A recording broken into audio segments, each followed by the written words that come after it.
জামায়াত ইসলামী যে দুর্নীতিমুক্ত সমাজ গড়বে তার প্রমাণ কি? তার প্রথম প্রমাণ হচ্ছে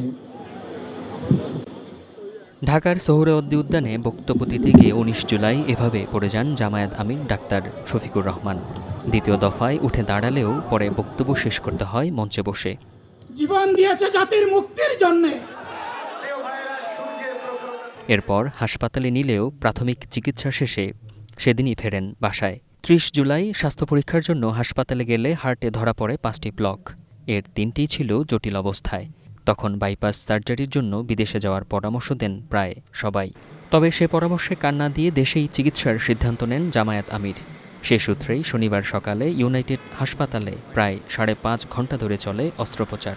পরে চিকিৎসকেরা জানান কোনো জটিলতা ছাড়াই শেষ হয়েছে ওপেন হার্ট সার্জারি।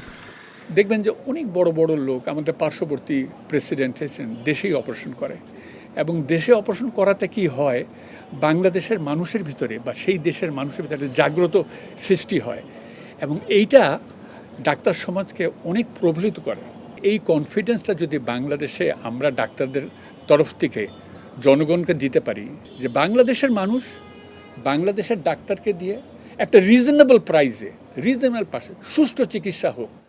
জামায়াত আমিরের দেশেই সার্জারির এই সিদ্ধান্ত চিকিৎসা ব্যবস্থার উপর আস্থা বাড়াবে বলেও জানান দলের কেন্দ্রীয় নেতারা।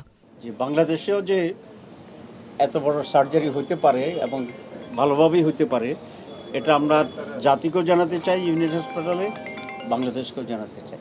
দেশবাসীকে বিশেষভাবে কৃতজ্ঞতা জানাতে যে হসপিটালে ভর্তি হওয়ার পর থেকে যেভাবে দেশ এবং বিদেশের কোটি কোটি মানুষ ওনার জন্য দোয়া এবং যে আবেগ প্রদর্শন করেছেন, ভালোবাসা প্রদর্শন করেছেন, আমি বাংলাদেশ জামায়াত ইসলামীর পক্ষ থেকে সারা দেশ এবং বিশ্বের সেই সব ভাই বোনদের কাছে আন্তরিকভাবে কৃতজ্ঞতা পেশ করছি, কৃতজ্ঞতা জানাচ্ছি।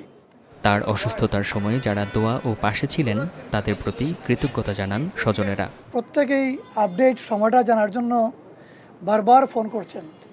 কিছু আগেও একজন ভাই মক্কা থেকে ফোন করেছেন যে ওনারা সেখানে দোয়ার মধ্যেই আছেন।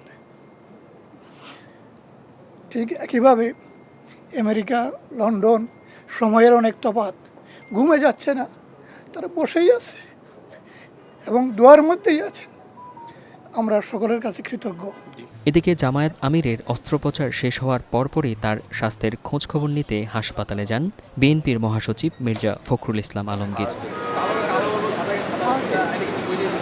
ডাক্তার শফিকুর রহমানকে এখন রাখা হয়েছে হাসপাতালের নিবিড় পরিচর্যা কেন্দ্রে। সবকিছু ঠিক থাকলে আগামী শনিবার নাগাদ পেতে পারেন বাসায় ফেরার ছাড়পত্র।